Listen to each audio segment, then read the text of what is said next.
There goes my money towards another bill. Oh, I only had it for a day. I get paid and it's like yay, then it quickly goes away. Then I'm back to nothing and I'm overdrawn. Bonjour, good day. How is your bank account? Bonjour, good day. Oh, it's not good.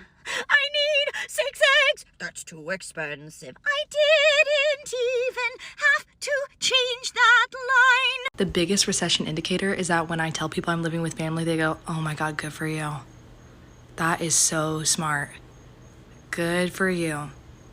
Hi, welcome back to the channel. Thank you so much for stopping by. We're going to be checking out some videos on the recession indicators because there's so many things that actually indicate the fact that we are in a recession or we're actually going deeper and deeper into a very terrible recession. I feel like a lot of us daily are actually going through serious crash outs. Like we sometimes we just go through our crash outs in different places, sometimes in our car, in our houses, in different places, whatever safe space we find, we crash out and actually express how painful the struggle is. Struggle with the economy, the struggle with our finances, living paycheck to paycheck, how much expensive things have gotten. It's not easy. There's no way you can adjust to how expensive things are when you don't even make enough. So that's the problem, and we're going to be checking out these videos because these are relatable things that a lot of us are actually going through. Before we get right into this video, please make sure you click the like button. It helps with the algorithm and I appreciate that so much. Let's get right into this video.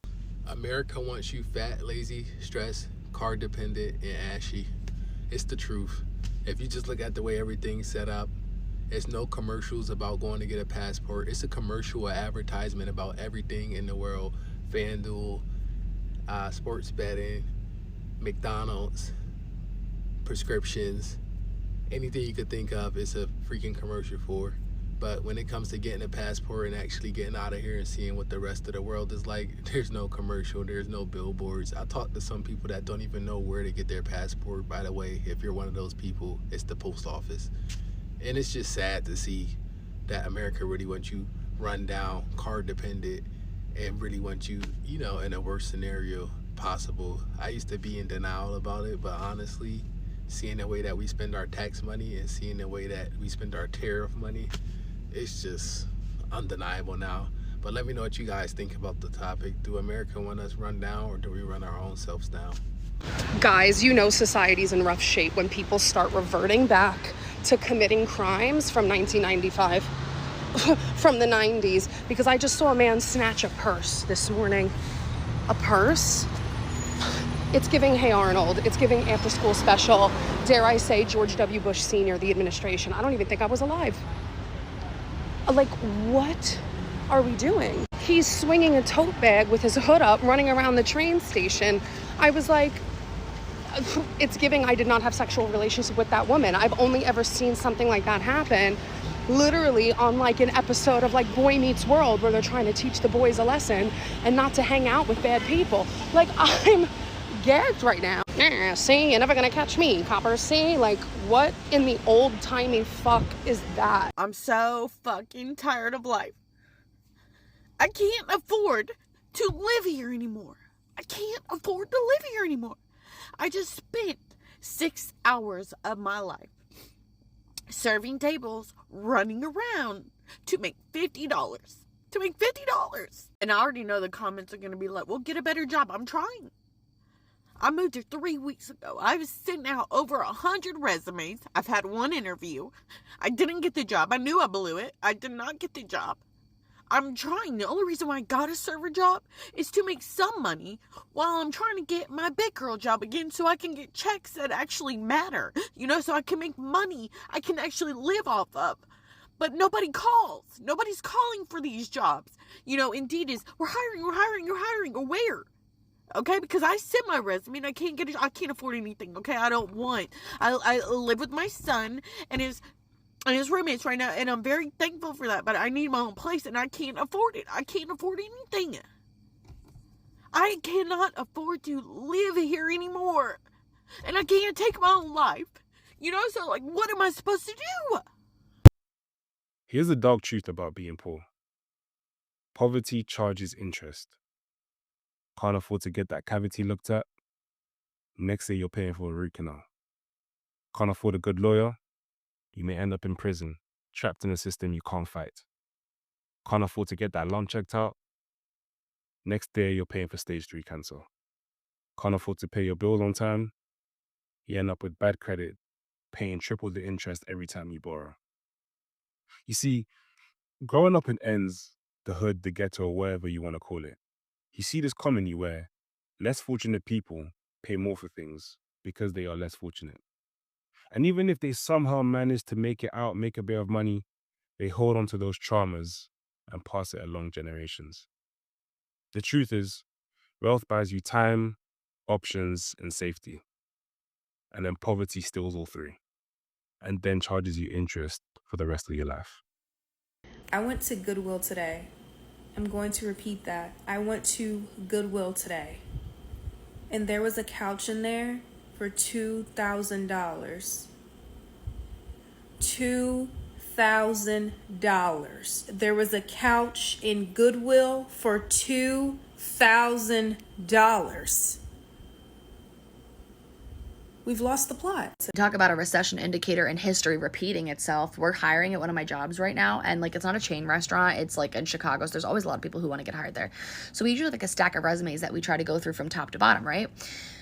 Basically, I was shooting the shit with the manager, just trying to be like a nosy bitch, asking her who we're hiring, what the resumes look like, you get it. She told me in all of her 20 years of like managing restaurants, she has never seen so many resumes where people had like legitimate certifications. Specifically, she said almost every single resume is someone who's a nail tech, an esthetician, or a hairstylist.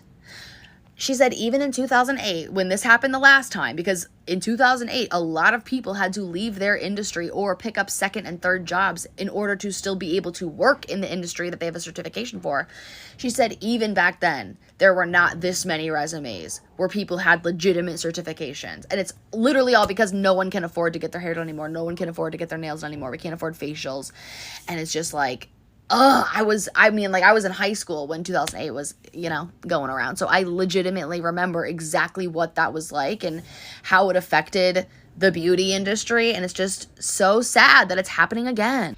Progressive told me, good morning, your insurance has been canceled. I don't give a I don't care. I don't give a I don't care. Progressive, you started to progressively piss me the off, okay? I don't give a fuck. I don't care. You didn't give a fuck when you made my car insurance high, so why should I give a fuck about it being canceled? Answer me that. I don't give a cancel it. Don't give a damn. You think I give a You think I want to be insured by a motherfucker that don't make sure I'm good? That don't make sure I'm not paying much, all that money a month? You think I trust somebody? You think I trust you? And you raise my rate? Never had a ticket before? God forbid accident? Never. Clean, squeaky clean driver record. And you up here telling me I don't, bitch. Look, Progressive. You started to progressively piss me the off, okay? I don't give a about you. I don't care. Cancel it. Don't tell me what you're gonna do. Just do the shit. I don't give a. So my car insurance went up. Why? Who the knows? F it. I'm already paying over $200. Just keep increasing, bro. I just don't care. Like, I honestly just don't give a anymore. I've been planning to go to Texas as a little vacation, also to see my friend. And I haven't had the money to go, but I might fuck it, dude. I might just go. Like, I honestly just, like, I'm so worried about saving money. I'm so worried about the future, bro. I don't see a future, so I don't care. Like, I keep seeing more and more TikToks about people who are just giving up, bro. And I have never been the person to, like, give up. But at this point, I just don't care. I just don't. I hope y'all don't mind me coming on this app to vent to y'all. But the way I feel right now, I'm tired. It's like I literally just go through the motions of living. Wake up, go to bed. Wake up, go to bed. It's like I'm here, but I'm not here. Like I'm in a room full of people and can't nobody hear me. Everybody's favorite solution is, well, at least you got a job. At least you have a car. At least your health is okay. Yeah, I'm grateful, but I'm not happy. Like, what? That doesn't make me happy. Everybody deserves to be happy. And I ain't even gonna lie to you, I haven't been happy in years. I sit back and I put on this facade, pretending like I'm happy, and I'm not. I'm not. I get up every day, not because I want to, but because I have to. Because I got a kid that's dependent on me. If I don't get up and work and pay these bills, then what is he gonna do? That's the only reason why I get up every day. Because if it wasn't for my baby, I swear to God, I would sit in this bed every day and sleep and cry all day long. I'm tired, okay? I'm tired. I'm tired. I'm tired of everybody. I'm tired. I'm tired. I just want to be left alone. Tired. Yo, the way I relate so badly to people not just giving a damn, like at this point, like genuinely speaking, I've gotten to that point too, like so many times. I'll be like, I don't know why, it just gets you to that point where you're like, who even cares? Like at this point, just do whatever you feel like doing. Like you're trying your best to actually save up money. I don't know why. It's just that point where you have the savings and then things just become so bad in your life. It's like it's waiting. It has been waiting on you to just have that little, just that little coin that you have saved up, and then boom, everything goes wrong. Your car now wants to start acting up. Now all your bills need to start, your bills suddenly start going up, increasing, and here you go, like having all sort of problems in your life that you didn't think that you would have. Now you have maybe possibly health issues now that you have to pay for. This happens, that happens. It's just gonna keep happening around you, and it's so painful because it's that moment where you're trying to save your money so much, like you're just trying to survive that, like, serious storm, and boom, and it just gets to a point where you just don't give an F anymore. Like, just whatever happens, like, just I don't want to, whatever happens, if I don't have money for these bills, I'm just gonna sit down and just stare at it. Like, you just get to that point where you are so numb, you don't feel nothing anymore. You're so out of it. Like, I relate to this so badly. It hurts so much to the point where it just stops hurting anymore. You don't feel it. If you don't have a significant other, how are you surviving nowadays?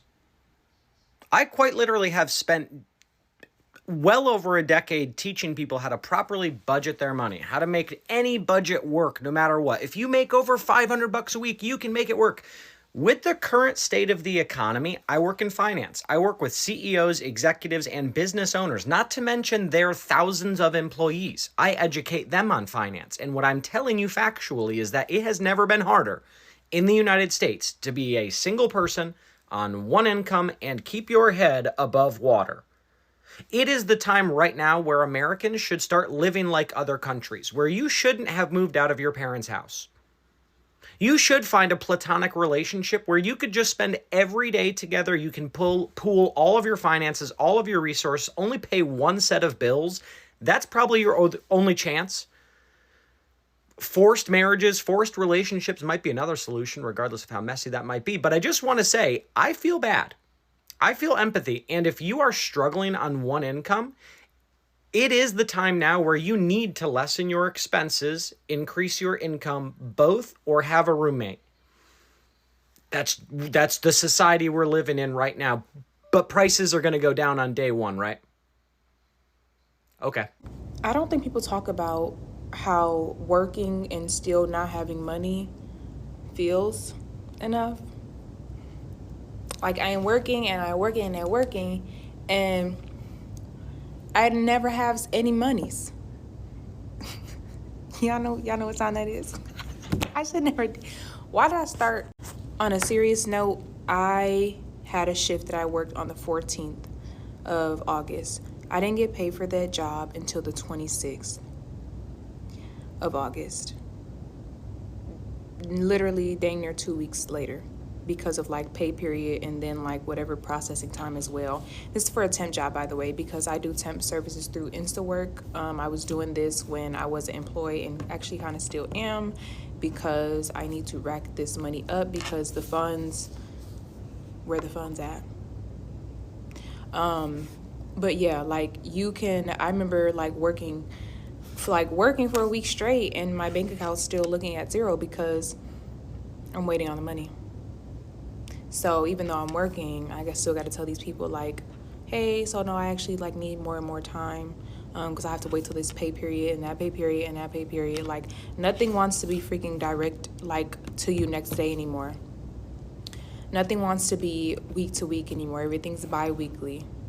And I really hate that for us. I don't know if that's like other countries or anything like that, but I'm not here for it. We are in a recession, and usually there are a lot of recession indicators that like we can see on a day-to-day basis, but there are a couple of indices that are actually studied that are crazy indicators of when we are in economic downturn. One is the stripper index, and this is really the correlation between strippers making money and them not making money when discretionary spending has reduced as a function of economic downturn and people just not having as much money to spend on the activities of strip clubs. If you're someone that works in the entertainment industry, I would love to know if your numbers have been taking a little dip as a function of the economic climate that we're in. Another indicator is called the lipstick index. This one is particularly tracked by our beauty sales. So it is known that when recessions happen, people start to switch their larger purchases for smaller luxury feeling purchases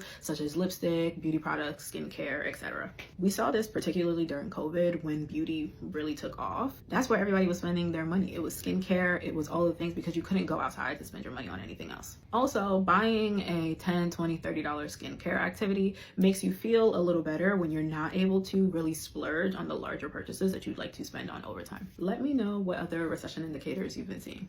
The cost of living keeps going up, and here are some things I had to cut out of my budget to adapt.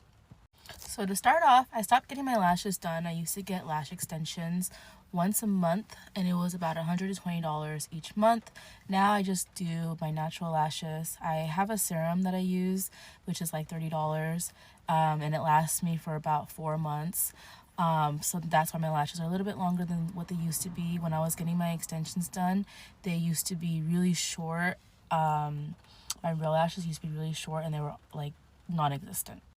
The second thing that I cut out of my budget is my hair. I stopped doing my hair. As you can see, you can kind of see a little bit of a line for where my natural hair is versus where all the dyed hair is. I was blonde for a couple of years, so on the bottom you can really see the bleach of my hair. And that was really expensive. I used to spend like $200-$300 every 3 weeks to maintain the blonde. After the blonde, I went brunette, which you can kind of see in the middle of my hair. And then from there I started doing like box dye black.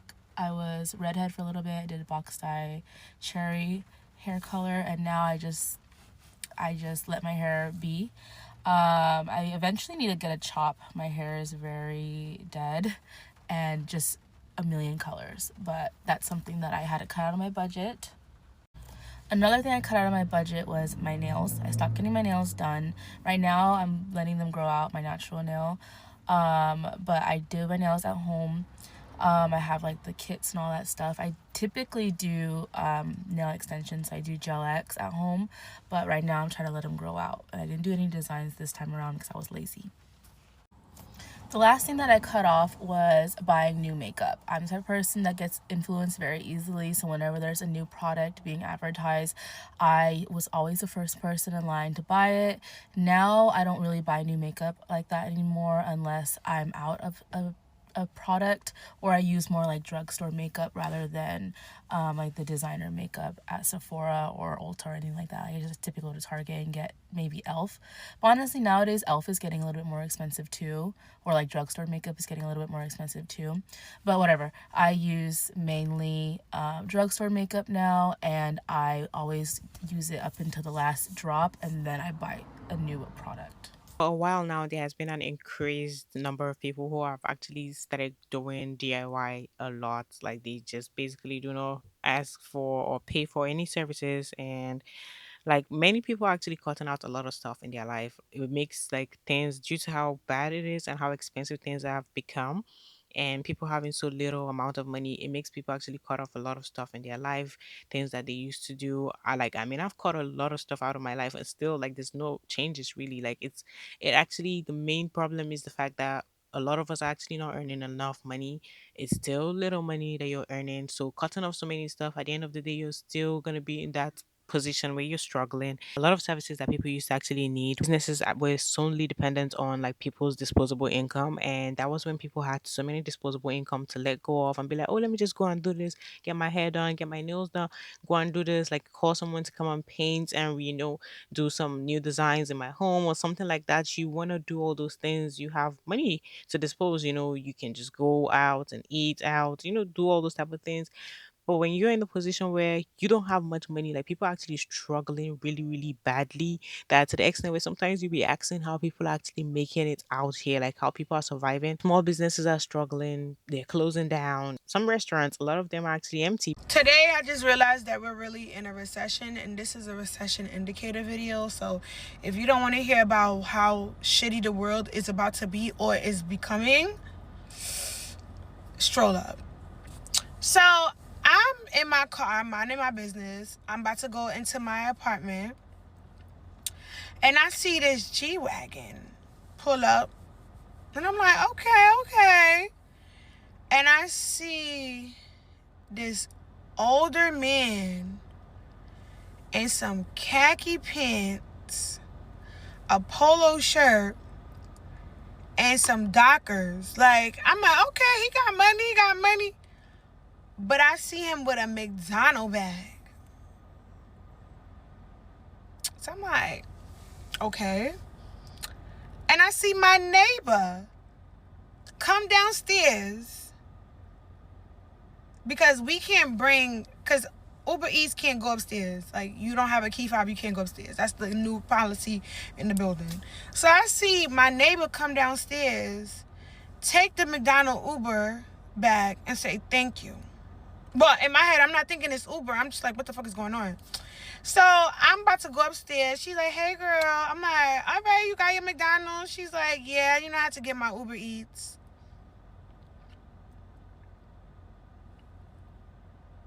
Uber Eats? A 50-something-year-old man in a G-Wagon delivering Uber Eats.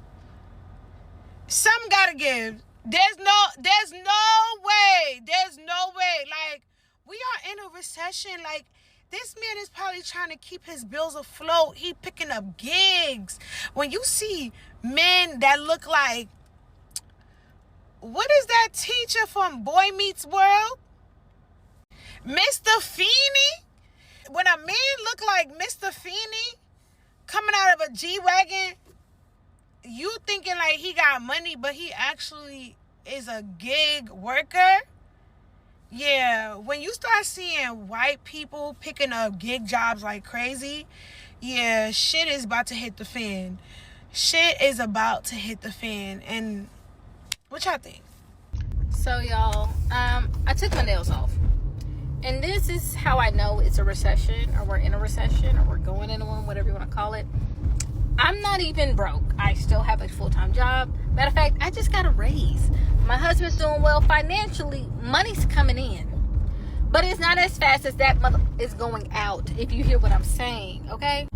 Yo, my kids' childcare will make you cry. It will make you ever think, do I want to, you know what I'm saying? Do I want, okay. Yeah, my 3 kids' childcare is insane. I would show you these big, beautiful homes that like we want to buy. All I need is for them not to be in childcare. I'd buy them today. Like, literally, the bank says I can afford them, but the bank doesn't know I have childcare. But back on this recession indicator. Yeah, I will be doing my own pedicures. I will be doing my own manicures. And it's not that I don't have the money. It's that I want to have the money for when Trump sends all of this to the gutter. Okay? I don't think he gets it. Travel is down. There ain't no job openings. Everything is down. And you think, as a black woman, I already know we the first fired, last hired. You think I'm going to be giving my money away to people that don't even look like me? Absolutely not. I'm sorry, yo. So, for my birthday, because it's my birthday month, I always like to get my hair braided. We will not be getting no bohos. Okay? I love a good boho. Won't be getting any bohos. I will be getting cornrows in my head. Okay? My hair really it struggles with braids anyway. So I'm gonna get the braids put on my scalp. I'm gonna show y'all a picture here. I think they're gonna be cute. I really do. I think I can style it up. And the thing about black people that a lot of people forget, we make struggle look cool. I think we make it look too cool. Like, it's literally like a challenge to me where I'm like, okay. How we gonna save money this month? Ooh, Jamal, I'm gonna give me a little pedicure thing, and then I'm gonna give me the hot rocks, and then you can rub them on me, because I already know how to paint my toes. I know how to paint my nails. I know how to do it all. For those that don't know, I have my operator's license. I could open up a nail salon if I wanted to. So, I ain't about to sit up here and play with this economy.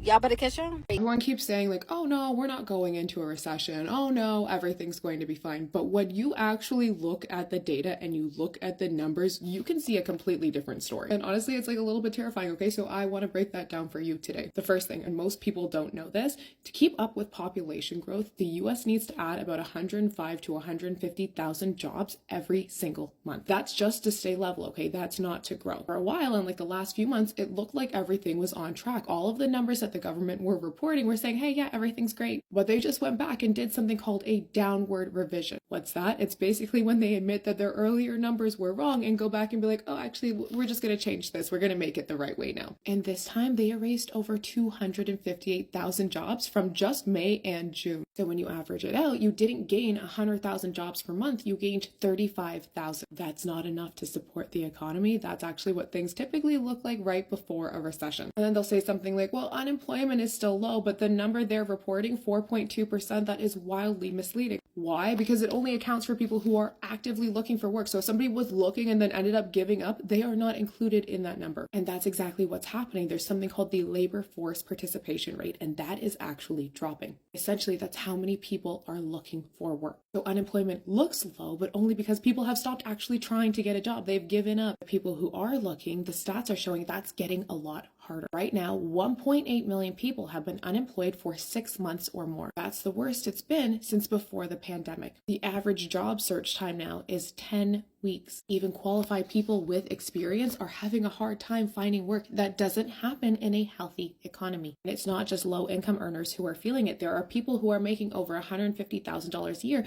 who are now really starting to default on their loans. And the part that nobody is talking about right now is the SON rule. This is a recession signal that's been triggered before every downturn since the 1960s. And basically it's based on sudden shifts in unemployment, and right now it has been triggered. And like the rate cuts, everyone's cheering for them. Yay, like maybe we'll get those in September, because the odds of a rate cut in September are going up. Why? Because of the shit that's going on in the economy. When the Fed cuts interest rates, it's usually because something is broken. They're trying to fix it by cutting the interest rate. So if you see rates drop, it's probably because things have gotten worse, not better. And this is why I keep telling you guys it is so important to go and figure out how this stuff works, how money works, so that you can be prepared, because it looks like a recession is probably headed our way. And recessions can be really scary, or they can be some of the biggest opportunities possible for you to build wealth. And I can attest to this because I have made a shit ton of money investing in down markets. If you want to learn what to do and how to prepare, go and take my free How to Get Rich in a Recession masterclass, link in bio. Let me know some of the recession indicators you know that are not mentioned in these videos. And if you feel like we're in a recession, or you actually feel like we're not in a recession, leave your thoughts on the comment section down below. And don't forget to please click the like button. It helps the algorithm, and I appreciate that so much. And subscribe to the channel if you're new here and you're watching me for the very first time. And if you're already subscribed, I really appreciate you. Click on the notification bell to get notified every time I post a new video. I'll see you on the next one. Bye.